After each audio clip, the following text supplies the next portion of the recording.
네, 오늘은 그가 악한 이유라고 하는 제목을 가지고 우리가 잘 알고 있는 달란트 비유에 관한 말씀을 함께 살펴보고자 합니다.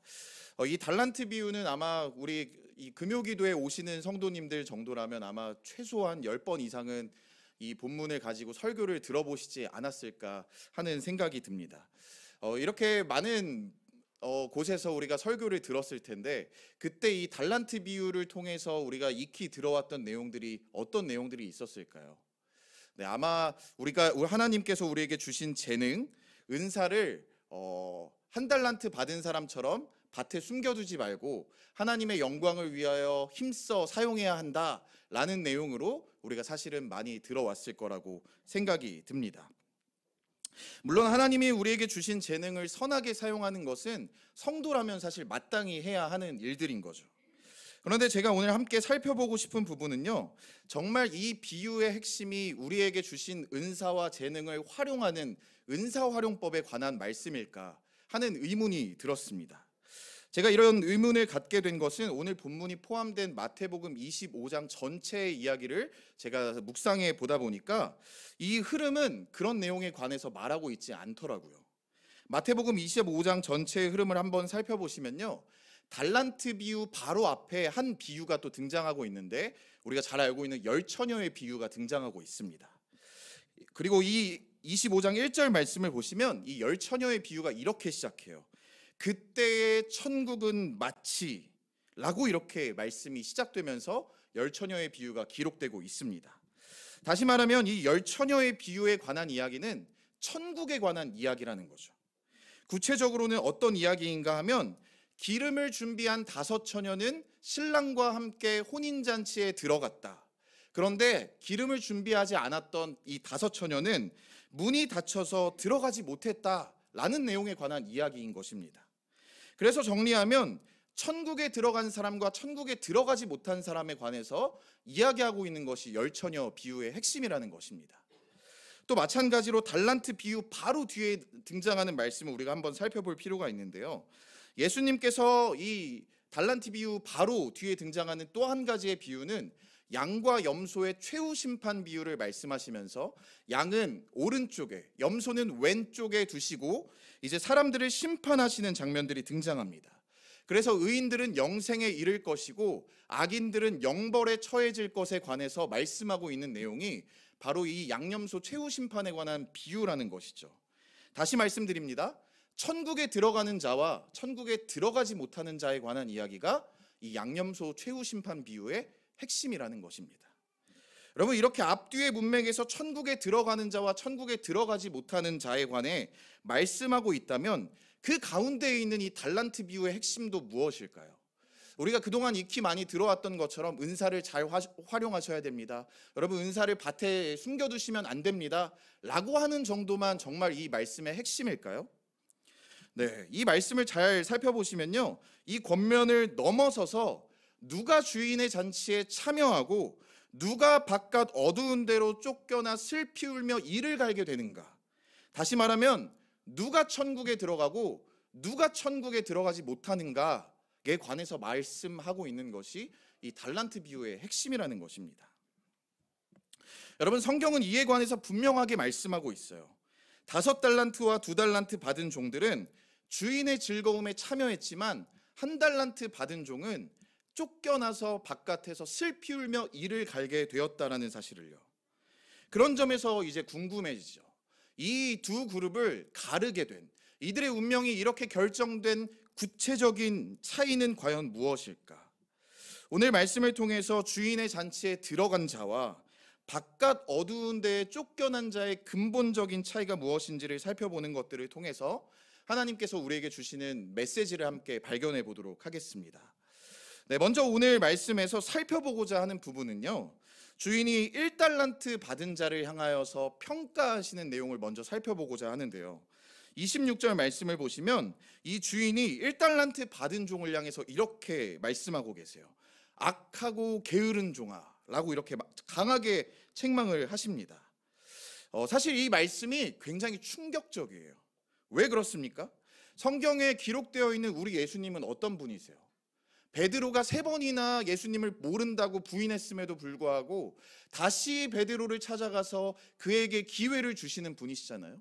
또 요한복음 말씀을 보시면 간음하다가 현장에서 붙잡힌 여인이 있는데 이 여인을 정죄하지 않으시고 이 여인을 용서해 주시는 분이 바로 우리 예수님이시잖아요.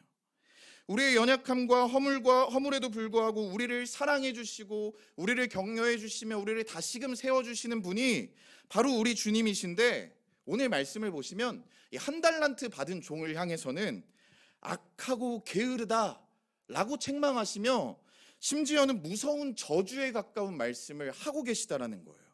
그렇기 때문에 너무 충격인 거죠. 물론 우리는 이 이야기를 너무 잘 알고 있으니까 5달란트와 2달란트 받은 사람들은 그 달란트를 받고 열심히 일했으니까 칭찬을 받는 것이 당연하고, 1달란트 받은 사람은 그의 행동에 상응하는 혹평을 받게 된 것이다 라고 말하면 너무 간단한 이야기인데요, 저는 이 말씀을 읽어나가면서 사실은 의문이 들었습니다. 물론 1달란트 받은 사람의 행동이 게을렀다 라고 하는 이 책망에는 저도 동의를 합니다. 왜냐하면 5달란트, 2달란트 받았던 사람들은 그 달란트를 받자마자 성경이 뭐라고 이야기하고 있는가 하면 즉시 장사하였다라고 말하고 있어요. 그러니까 가서 일했으니까 이들은 칭찬받는 것을 제가 알겠어요. 그리고 1달란트 받은 사람은 일을 하지 않고 숨겨두었으니까 그런 점에서 게으르다라고 하시는 말씀은 제가 너무나도 이해가 갑니다.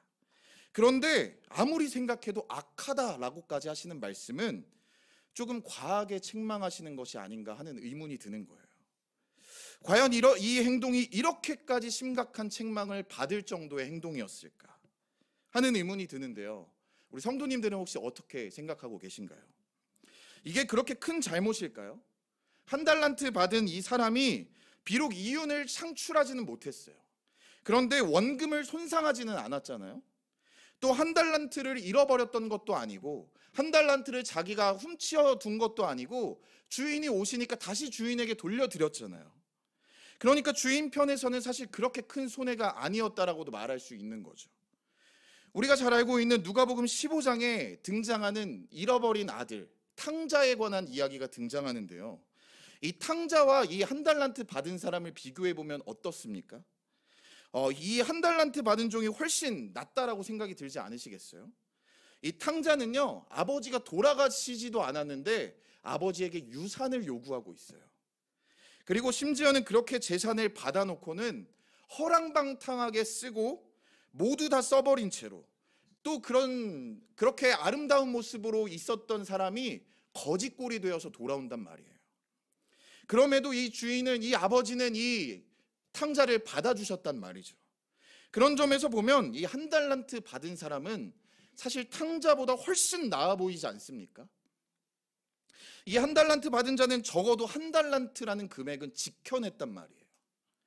그리고 주인이 왔을 때 다시 드렸으니까 게으른 종이라고 하는 이 가벼운 책망 정도만 하셨어도 될 텐데, 주인은 그분의 잔치에 참여하지 못할 것뿐만 아니라 악하다라고 엄중하게 질책하시고 밖으로 내어 쫓고 계시다라는 말이에요. 여러분, 왜 우리 예수님이 이렇게까지 강력하게 책망을 하셨을까요? 도대체 그 이유가 무엇이었을까? 우리가 이 문제를 풀어가야 왜 1달란트 받은 종은 천국에 들어갈 수가 없는 것인지를 확인할 수 있게 되는데요, 그에 대한 실마리는 사실 달란트의 규모, 달란트의 액수가 어느 정도 되는가를 확인해 보는 것을 통해서 이 작업들을 해나갈 수 있습니다. 우리는 보통 달란트라고 하는 말을 영어로는 탤런트라고 알고 계시죠. 그래서 우리 이제 TV에 보면 이제 탤런트들, 이렇게 지금은 뭐 탤런트라는 말 잘 사용하진 않지만 이 탤런트라고 해서 연기의 재능을 가진 분이다라고 이렇게 알고 있습니다. 그런데 이 달란트라고 하는 말은요, 실제로는 이스라엘의 화폐 단위였어요. 우리가 10,000원, 20,000원, 30,000원, 뭐 100,000원, 1,000,000원 이렇게 쓰는 것처럼 이 화폐의 단위가 달란트였다라는 것입니다. 그래서 오늘 본문에 등장하는 이 금 1달란트가 오늘날에는 얼마 정도였는가 하는 것을 제가 찾아보니까 학자들은 보통 이 두 가지의 견해로 이 달란트를 지금 이 시대의 돈으로 환산시키는 것을 제가 봤는데요, 첫 번째는 이 1달란트는 6,000 드라크마 정도 되었다고 합니다. 뭐 드라크마가 얼마인지도 잘 모르겠죠. 당시에 아주 기술이 뛰어난 사람이 하루 일하고 받는 일당이 1드라크마였다라고 하는 거죠. 그런 점에서 이 6천 드라크마라고 하는 금액은요, 기술자가 그가 받은 일당을 아무 데에도 돈을 쓰지 않고 오직 숨만 쉬면서 6천일 정도를 벌어야 하는 금액이라는 거예요.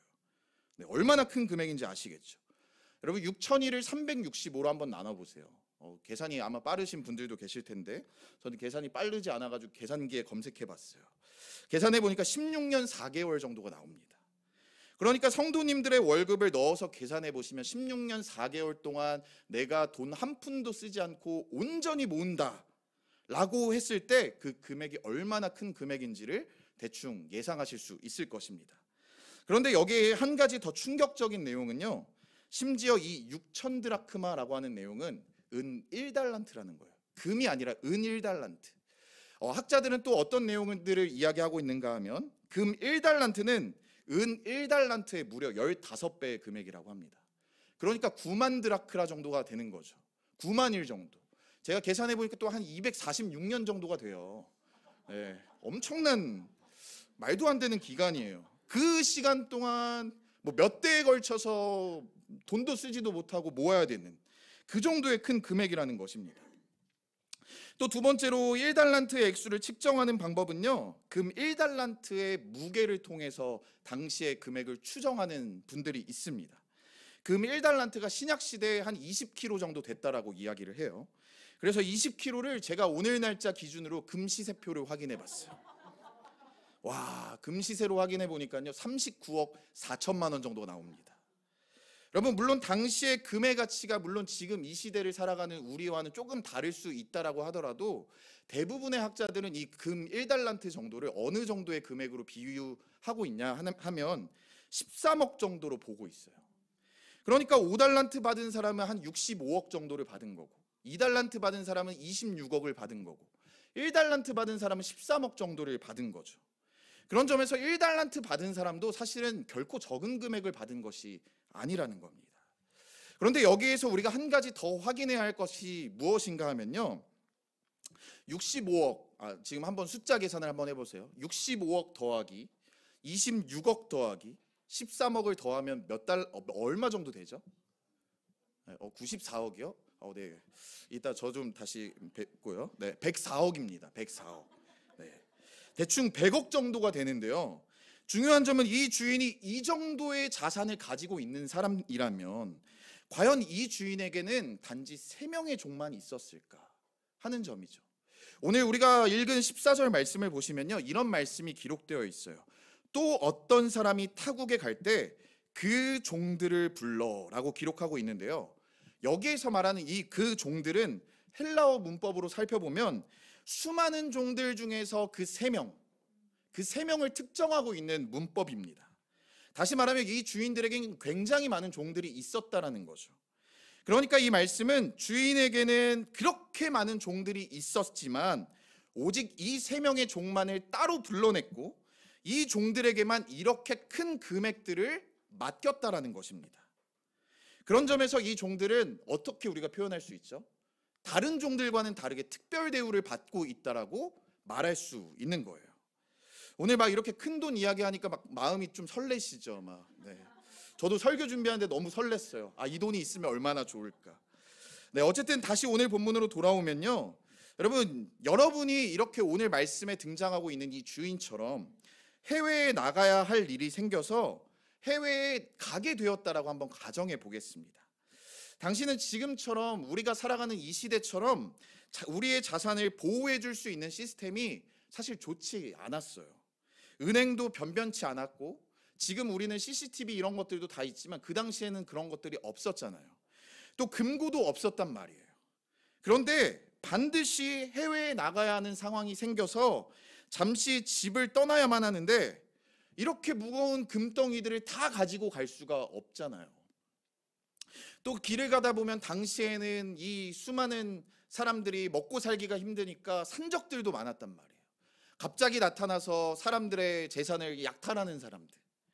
그러니까 이 금을 가지고 여행길에 오르는 것은 사실은 굉장한 위험한 일인 거죠. 그래서 돈을 맡길 수만 있다면 맡기고 가는 것이 가장 안전한 선택이 되는 것입니다. 그런 점에서 우리가 만약 이 달란트의 주인이었다라고 한다면, 여러분이 이 주인이라면 이렇게 큰 돈을 과연 어떤 사람들에게 맡기시겠어요? 여러분, 아무에게나 이 큰 금액을 맡기실 수 있겠습니까? 직장에 이제 막 들어온 신입사원한테 이 큰 금액을 맡기실 수 있으시겠어요? 옆집에 이제 막 이사 온 이 옆집 아저씨한테 이 큰 금액을 맡기실 수 있겠습니까? 여러분, 당연히 누구한테 맡기겠어요? 가장 믿을 만한 사람에게 맡기지 않으시겠습니까? 나의 사랑하는 가족이나 어떤 경우에도 나를 배신하지 않을 친구, 또 내가 정말 아끼고 믿을 수 있을 만한 사람들, 그 사람들에게 이 금액을 맡기지 않겠냐는 거예요. 그런 점에서 보면 주인이 이렇게 큰 돈을 가족이나 친구가 아니라 종들에게 맡겼다라는 말은 주인이 이 종들을 어떻게 생각했다라는 말일까요? 많은 종들이 있었지만 특별히 이 세 종은 주인이 이렇게 큰 돈을 맡길 만큼 가장 믿었고 가족처럼, 또 친구처럼, 또 자녀처럼 아끼고 사랑한 사람들이었다라는 말이 되는 것 아니겠습니까? 5달란트 받은 사람과 2달란트 받은 사람은요, 자신을 이렇게 바라봐 주시는 주인의 마음을 깨닫게 된 거죠. 그동안 우리 주인님이 물론 좋은 분이라는 것은 내가 알고 있었는데, 이렇게까지 나를 믿어주시고 나를 사랑해 주시는 분이구나 라고 하는 이 주인의 마음을 깨달으니까 다른 주인들은 종들을 사람 취급하지 않고 소유물이나 물건 취급하는데, 우리 주인님만은 나를 마치 가족처럼, 자녀처럼, 가장 친한 친구처럼 여겨주시는구나 하는 이 주인의 마음을 깨닫게 되니까 어떻게 반응했다고 성경이 기록하고 있는 거예요? 그 즉시 주인의 마음을 기쁘게 해드리기 위해서 힘써 장사했다라고 성경은 기록하고 있습니다. 그런데 1달란트 받은 사람은 어땠습니까? 24절 25절 말씀을 보시면 이 1달란트 받은 사람이 주인에 관해서 어떤 생각을 가지고 있는지 우리는 확인할 수 있는데요, 우리 24절 25절 말씀을 함께 읽어보도록 하겠습니다. 시작. 주인이여, 죄송합니다. 1달란트 받았던 자는 와서 이르되 주인이여, 당신은 굳은 사람이라 심지 않은 데서 거두고 해치지 않은 데서 모으는 줄을 내가 알았으므로 두려워하여 나가서 당신의 달란트를 땅에 감추어 두었었나이다. 아멘. 이렇게 기록되어 있습니다. 여러분, 다시 말하면 1달란트 받은 사람은 주인에 대해서 어떤 마음을 가지고 있는 것이죠? 원망의 마음을 가지고 있는 거예요. 불공평하다라고 하는 마음을 가지고 있는 거죠. 다른 2명의 종에게는 5달란트, 2달란트를 줘놓고 왜 저한테는 고작 1달란트밖에 주지 않는 것입니까? 라고 불평하고 있는 거예요. 1달란트 받은 사람은 주인이 그렇게 수많은 종에서 특별히 3명만을 택하여 자신의 소유를 맡긴 것이고, 자신을 그렇게 소중하고 귀하게 여겨주시면서 또 특별하게 생각하고 계시는 그 주인의 마음을 깨달았어야 하는 건데, 그리고 자신은 원래 그 금액을 받을 만한 자격이 없는데 주인이 귀하게 여겨주셔서 1달란트라고 하는 평생 일해도 만져볼 수 없는 그 금액을 받게 된 것인데, 거기에서 나를 향한 주인의 마음을 발견하지 못하고 다른 2명의 종과 자신을 비교하게 된 거죠. 그리고 그에 비하면 자신이 받은 것이 너무 적다라고 생각되니까 불만스러운 마음으로, 불평하는 마음으로 주인을 탓하다가 아무것도 하지 않은 채 그 시간들을 모두 보냈다라는 것이 아니겠습니까? 여러분, 이에 관해서 정말 의미심장한 내용은요, 19절 말씀이에요. 19절 말씀은 주인이 돌아오는 때가 언제인지를 기록하고 있는데요, 주인이 언제 돌아오죠? 오랜 후에 돌아왔다고 성경은 기록하고 있어요. 이제 많은 목사님들도 알고 계시는 세계적으로 유명한 그 주석이 있습니다. 마태복음 NICNT라고 하는 이 주석을 쓴 RT 프랜스라고 하는 이 학자분은요, 19절에서 말하는 이 오랜 후를 어느 때라고 말하고 있는가 하면 예수님이 다시 오시는 재림의 날이라고 말하고 있습니다. 그런 점을 주목해서 본다면 주인이 떠났다가 돌아오는 시점은 결국 모든 인생의 마지막 때, 예수님께서 최종 심판하시는 때인데, 1달란트 받은 사람은 자신이 1달란트밖에 받지 못했다라는 것에 마음이 뺏긴 채 원망이 생기니까 자신에게 너무나도 소중한 가능성과 기회와 시간들이 주어졌음에도 불구하고 그 기회들을 모두 사장시키면서 도전하지 않고 모험하지 않은 채로 그렇게 끝까지 그의 남은 평생을 원망하며 보냈다는 말이 되는 것 아니겠습니까? 여러분, 이 내용을 조금 더 이해를 돕기 위해서 저의 개인적인 이야기를 잠깐 나누어 드리려고 하는데요. 우리 성도님들께서 기도해 주신 덕분에 저희 가정에는 이제 6월 달에 저의 아들이 태어났습니다. 이름이 은율이에요. 이제 하나님과 사람들에게 은혜와 긍휼을 많이 받고 너가 받은 만큼 또 많은 사람들에게 은혜와 긍휼을 나눠주는 삶을 살아라 라고 하는 의미로 그렇게 지었는데요. 제가 은율이와 함께 시간을 보내면서 부모님의 마음을 이제 막 많이 느끼게 돼요. 예전에는 영화나 드라마를 제가 또 좋아해가지고 많이 보게 되면 이제 부모님의 마음, 이런 거겠다라고 이제 좀 어렴풋이 알았는데, 이제 은율이를 낳고 나서 이 피부로 와닿기 시작하는 거예요. 부모님의 마음이 어떤 것인지. 대표적으로 제가 말씀드리고 싶은 이야기는 영화나 드라마를 보면 이제 병원에서 한 에피소드가 진행되는데요. 제가 MBTI가 N이니까 상상하는 걸 좋아해서 이해하시고 들어주시면 감사하겠습니다. 이 영화나 드라마를 보시면 부모님이 아픈 자녀를 데리고 병원에 가요. 그런데 그때 어떤 말씀들을 자주 하시는가 하면, 선생님, 의사 선생님, 돈이 얼마가 들든지 제가 빚을 내서라도 사채를 써서라도 꼭 돈을 마련해 올 테니까 제발 우리 아이만큼은 꼭 좀 살려주세요 라고 하는, 이런, 혹시 기억나시나요? 뭐 어떤 드라마 영화인지는 모르겠는데 저도 봤던 것 같아요. 제가 오늘 설교를 준비하면서 사실 이 에피소드가 갑자기 머릿속에 떠올랐습니다. 그러면서 왜 한 달란트 받은 사람은 절대로 천국에 들어갈 수 없는지가 정확하게 이해되었는데요. 왜 그런가 하면, 부모에게 있어서 자녀는 돈으로 환산할 수 있습니까? 누군가가 저한테 100억을 줄 테니까 목사님 저한테 은유리를 파세요 라고 말한다면 제가 100억이나 10억도 괜찮은데 하면서 제가 이렇게 은유리를 팔까요? 또 그 금액이 1000억이라면요. 만약에 1조라고 한다면 막 흔들리고 계시는 네, 오늘 십자가 붙잡고 회개하시기를 부탁드리고요. 네. 아마 그렇게 자신의 자녀를 돈에 팔아버릴 부모는 이 세상에 존재하지 않아요. 자녀를 향한 부모의 마음은 어떤 것인가 하면요, 자녀가 아프면 내가 대신 아프고 싶고, 자녀가 힘들어하면 내가 대신 힘들어하고 싶고, 내가 고통받는 것으로 인해 자녀가 행복해질 수만 있다면 그것을 기꺼이 선택하는 게 부모님의 마음이잖아요. 그런 점에서 오늘 말씀으로 들어와서 다시 한번 살펴보세요. 하나님이 우리에게 무엇을 주셨는가를. 오늘 제가 이렇게 달란트가 얼마나 큰 금액인가에 관해서 말씀드리는 이유는 바로 여기에 있는데요. 하나님은 우리에게 고작 달란트 정도의 돈을 주신 것이 아니에요. 달란트를 맡기는 것만으로도 주인이 종들을 얼마나 사랑했는가 하는 것을 우리가 말씀을 통해서 확인할 수 있는데요. 하나님이 우리에게 주신 것은요, 그분이 가장 사랑하고, 그분이 가장 아끼고, 그분의 유일하신 아들, 독생자 예수 그리스도를 우리에게 주셨단 말이에요. 여러분, 그렇다라는 말은 예수님이 이 땅에 오셨다라는 이 사건은 그 자체만으로 하나님이 우리를 얼마나 사랑하시고, 우리를 얼마나 아끼시고, 우리를 향한 그분의 마음이 어떠한지를 너무나도 잘 드러내는 사건인 것 아니겠습니까? 수백 수천억과 그 어떤 돈으로도 바꾸고 싶지 않은 그분의 유일한 아들을 보내셔서 우리를 구원하시는 이 사랑의 사건. 여러분, 그런데 이 1달란트 받은 사람은 뭐라고 이야기하고 있는 거예요? 하나님, 당신은 나를 사랑하지 않는 사람입니다. 하나님은 굳은 분입니다. 다른 사람들에게는 이렇게 많이 줘놓고 나한테는 고작 이 1달란트 정도밖에 주지 않습니까? 그리고 나한테 헌신하고 섬기라고 말하다니요. 나한테도 저 사람들처럼 5달란트, 2달란트를 주셨다면 내 인생이 이렇게 시시하지 않았을 거예요.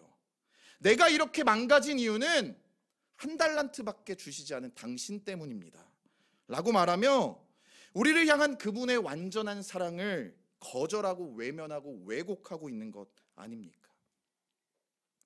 나에게도 조금 더 좋은 환경을 주셨다면, 나에게 보다 더 윤택한 경제력을 주셨다면, 나에게 더 나은 미모를 주셨다면, 나에게 더 좋은 부모를 주셨다면 얼마나 좋았을까를 원망하며 한평생을 살아갔던 사람, 1달란트 받은 사람은 단언컨대 이렇게 주인에게 푸대접을 받았다라고 생각하고, 그로 인해서 주인을 향한 불평의 언어들이 가득한 채 주인은 굳은 사람이다, 돈은 조금 주고 일은 많이 시키고 그런 너무 나쁜 사람이다 라고 말하면서 한평생을 주인을 위해서 단 하나도 하지 않은 채 살았다는 말인 것 아니겠습니까? 여러분, 성경은요 이런 모습을 악하다라고 이야기하고 있는 거예요. 절대로 오해하시면 안 될 것은요, 우리가 악하다라고 하는 말을 보통 도둑질하거나 사람 등쳐먹거나 사람을 죽이거나 범법자들에게만 악하다라고 생각하는 경향이 있는데요, 성경이 말하는 악함은요, 그분이 우리에게 이렇게 한량없는 은혜와 사랑을 흘려 보내주셨는데 나를 남들과 비교하고 그 상황을 판단해서 그분의 사랑을 왜곡하고 거절하고 외면하는 그 행동을 성경은 악하다라고 이야기하고 있는 것입니다. 바로 여기에서 우리가 서두에 가졌던 의문이 완전히 풀리는 거죠. 왜 탕자보다 나아 보이는 이 종이 이토록 엄중한 심판을 받게 된 것입니까? 탕자를 보세요. 탕자는 아버지의 재산을 허랑방탕하게 사용했습니다. 그것은 끔찍한 잘못인 거죠. 하지만 탕자는 단 한순간도 아버지를 나쁜 분이라거나 굳은 분으로 고백하고 있지는 않습니다.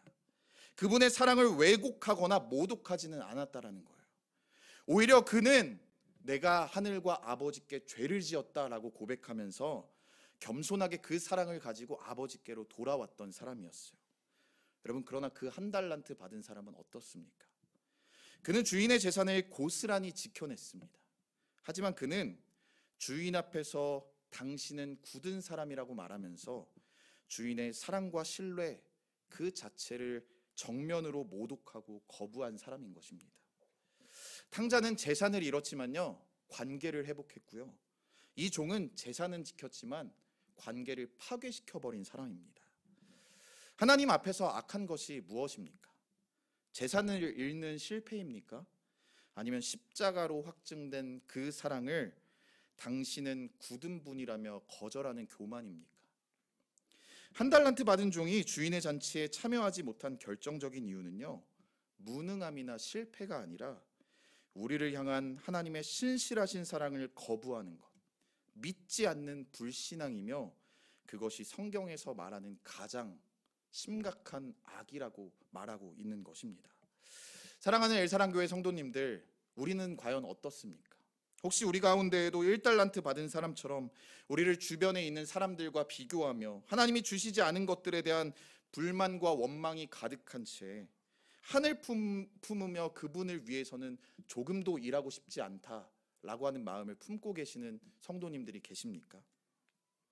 아니면 하나님 나라를 위해서 헌신하고 섬기는 일은 하나님께만 좋은 거지 나한테는 도움되는 일이 전혀 없어. 나는 이 정도까지 했으면 된 것 같아. 이제는 내 삶 좀 챙겨야지 라고 생각하면서 이제는 섬기는 일을 좀 내려놓고 쉬어야겠다라고 생각하시는 분들이 계시진 않습니까? 오늘 말씀은 우리에게 분명하게 가르쳐주고 있어요. 절대로 이 한 달란트 받은 사람의 길을 따라가지 말라는 것을요. 그리고 너무나도 확고하게 하나님이 우리를 얼마나 사랑하시는지를 깨닫게 되기를 촉구하고 있습니다. 사랑하는 성도님들, 하나님은 이 세상 그 어떤 것과도 바꿀 수 없는, 아니 정확하게는 바꾸고 싶지 않고 바꾸기 싫은, 그 어떤 보물을 준다 해도 주고 싶지 않았던 하나님의 가장 사랑하는 독생자, 그분의 유일하신 아들인 예수님을 우리에게 주셨습니다. 그것으로 우리를 향한 그분의 사랑을 확증하셨습니다. 사실은 우리가 그 사랑을 받을 만한 자격이 없어요. 그런데 하나님은 우리를 수많은 사람들 가운데에서 먼저 만나 주셨고, 먼저 택하여 주셨고, 그 사랑을 우리에게 흘려보내 주셨고, 또 지금도 그 사랑을 우리에게 주고 계시며 앞으로도 우리에게 주실 것인데, 우리가 어떻게 그 사랑 앞에서 그분은 나를 사랑하지 않는다라고 감히 말할 수 있겠습니까? 그렇게 오늘 이 달란트 비유를 마음에 새겨주시기를 부탁드립니다. 나에게 기도가 응답되지 않는다고 해서, 나의 삶에 여전히 많은 문제가 있다고 해서, 다른 사람의 삶은 평안한 것 같고 잘 사는 것 같은데 왜 나에게만 이런 어려움이 생기는 것인가 원망하고 하나님께 섭섭한 마음을 가지고 계신 분들이 계시다면요, 우리가 하나님께 받았던 복이 얼마나 많은지를 한번 다시금 기억해 보는 것을 통해서 우리를 향한 하나님의 사랑이 얼마나 큰가를 다시금 확인하시기를 부탁드리고요. 또 그것으로 그분을 향한 사랑과 신뢰가 회복되어서 하나님의 나라를 일구어 가는데 기쁨과 감사의 마음으로 힘을 다하고 뜻을 다하시고 또 결국 궁극적으로 우리의 목숨까지 다하여서 모든 것을 다하시는, 그렇게 하나님을 섬기시는 우리 성도님들이 다 되시기를 주님의 이름으로 축복합니다. 그렇게 살아갈 때 예수님이 다시 오시는 그날에 우리를 향해 이렇게 말씀해 주실 거예요. 잘하였도다 착하고 충성된 종아 라고 말입니다. 이 칭찬하시는 복된 음성을 듣는 우리 엘사랑교회 성도님들이 다 되시기를 주님의 이름으로 축복합니다.